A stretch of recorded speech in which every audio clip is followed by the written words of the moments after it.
بسم اللہ الرحمن الرحیم۔ باپ کی پگڑی بچانے کے لیے لڑکی شادی کے لیے تیار ہو گئی۔ نکاح کا دن تھا۔ لڑکی نے اس لڑکے کو کال کی جس سے وہ کبھی پیار کرتی تھی اور اسے کہا کہ شادی میں ضرور آنا۔ لڑکے نے منع کر دیا لیکن لڑکی کے بہت اصرار کرنے پر وہ مان گیا۔ جب نکاح کا دن تھا اور نکاح کا وقت ہوا تو وہ لڑکی کے سامنے کھڑا تھا۔ وہ لڑکا اس لڑکی کی دی ہوئی انگوٹھی پہن کر آیا ہوا تھا جو کبھی اس لڑکی نے اسے دی تھی۔ مولوی صاحب نے پہلا قبول ہے کہنے کو کہا۔ لڑکی کانپتی ہوئی آواز میں بولی قبول ہے۔ لڑکی نے لڑکے کی طرف دیکھا تو وہ گردن جھکائے کھڑا تھا۔ مولوی صاحب نے دوسری قبول ہے کہنے کو کہا تو لڑکے نے انگوٹھی اتار دی۔ جب لڑکی نے تیسرا قبول ہے کہا تو لڑکے کی آنکھ سے آنسو نکل کر اس کے رخسار پر بہہ گیا۔ اس لڑکے کے ہاتھ سے انگوٹھی گری اور وہ چلا گیا۔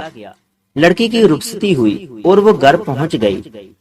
لڑکی ابھی جا کر بیٹھی تھی کہ اس کی دوست کو ایک کال آئی اور کال سنتے ہی لڑکی کی دوست کے ہاتھ سے موبائل گر گیا۔ اس لڑکی کے اصرار کرنے پر لڑکی کی دوست نے اسے بتایا کہ شادی ہال سے جاتے وقت ایک لڑکے کا ایکسیڈنٹ ہوا اور وہ وہیں مر گیا۔ یہ سننا تھا کہ لڑکی کے پاؤں کے نیچے سے زمین نکل گئی، مانو جیسے اس لڑکی پر آسمان آ گرا ہو۔ وہ اپنے ہوش و حواس کھو بیٹھی۔ اچانک لڑکی کو پھوٹ کر روتے ہوئے یاد آیا کہ اس لڑکے نے کہا تھا کہ اگر میں نکاح پر آیا تو مر جاؤں گا، اور لڑکی کے اصرار کرنے پر ہی وہ آیا تھا۔ لڑکی اور پھوٹ پھوٹ کر رونے لگی کہ میرے کہنے پر وہ آیا تھا۔ آج کے بعد اس بوجھ کے ساتھ زندگی گزارنی پڑے گی کہ وہ میری وجہ سے مر گیا، اور اس اذیت میں جینا ہے کہ وہ میری وجہ سے مر گیا۔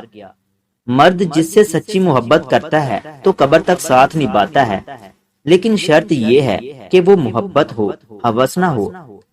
اگر ویڈیو اچھی لگی ہے تو اسے لائک کریں اور مزید ایسی ویڈیوز دیکھنے کے لیے ہمارے یوٹیوب چینل علم روم کو سبسکرائب کریں۔ ملتے ہیں اگلی ویڈیو میں، تب تک کے لیے اللہ حافظ۔